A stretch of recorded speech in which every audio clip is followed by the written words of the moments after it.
Five eyes गठबंधन, जो America, Britain, Canada, Australia और न्यूजीलैंड का एक खुफिया साझा करने वाला समूह है, 2024 में तेजी से बदलते वैश्विक परिदृश्य का सामना कर रहा है।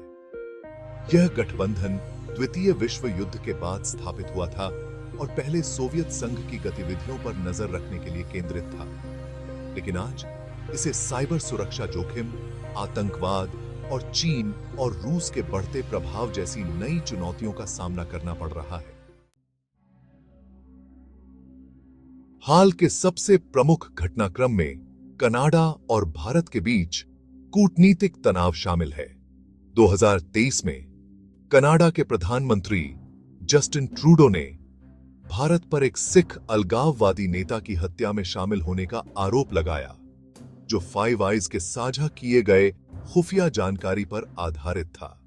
इस घटना ने खुफिया साझाकरण के साथ जुड़ी कूटनीतिक जटिलताओं को उजागर किया है, क्योंकि कुछ सदस्य, विशेष रूप से अमेरिका, ने अपने भारत के साथ रणनीतिक संबंधों को देखते हुए इस मामले में सतर्क दृष्टिकोण अपनाया है।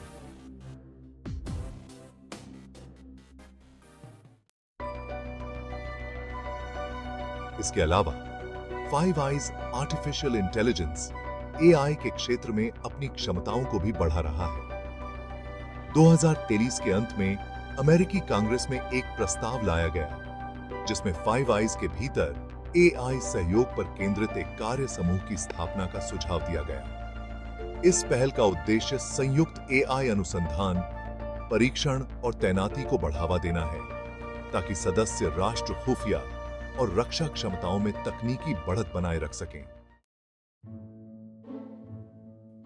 फाइव आइज अलायंस का गठन क्यों किया गया? इस गठबंधन की उत्पत्ति द्वितीय विश्व युद्ध से मानी जा सकती है। ब्रिटेन और अमेरिका ने क्रमशः जर्मन और जापानी कोड को सफलतापूर्वक तोड़ने के बाद खुफिया जानकारी साझा करने का फैसला किया। 1943 में ब्रिटेन यूएसए रूसा समझौते ने उस समझौते की नींव रखी, जो आगे चलकर यूके यूएसए समझौता बन गया। यूरोप में अमेरिकी सेना को समर्थन देने के लिए दोनों देशों के बीच खुफिया जानकारी साझा करने के लिए ब्रूसा पर हस्ताक्षर किए गए थे। इसके बाद 1946 में यूके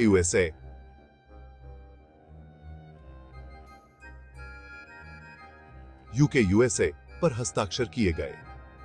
1949 में कनाडा इसमें शामिल हो गया तथा 1956 में न्यूजीलैंड और ऑस्ट्रेलिया भी इसमें शामिल हो गए, जिससे यह गठबंधन बना।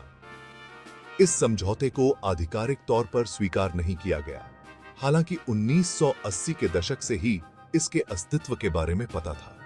लेकिन 2010 में यूके समझौते की फाइलें जारी की गईं। फाइव आइज अलायंस कैसे काम करता है? देश अक्सर खुफिया जानकारी जुटाने और सुरक्षा के मामलों पर एक दूसरे के साथ बातचीत करते हैं। हाल के वर्षों में चीन के उदय को संतुलित करने जैसे साझा हितों के कारण फाइव आइज देशों के बीच घनिष्ठ समन्वय स्थापित हुआ है। उनकी निकटता का श्रेय एक समान भाषा और दशकों के सहयोग से निर्मित आपसी विश्वास को भी दिया जाता है। 2016 में five eyes intelligence oversight and review council अस्तित्व में आई। इसमें फाइव आइज देशों की गैर राजनीतिक खुफिया निगरानी, समीक्षा और सुरक्षा संस्थाएं शामिल हैं। ऐसे ही महत्वपूर्ण जानकारी को देखने के लिए हमसे जुड़े रहें तथा चैनल को लाइक, शेयर और सब्सक्राइब करें।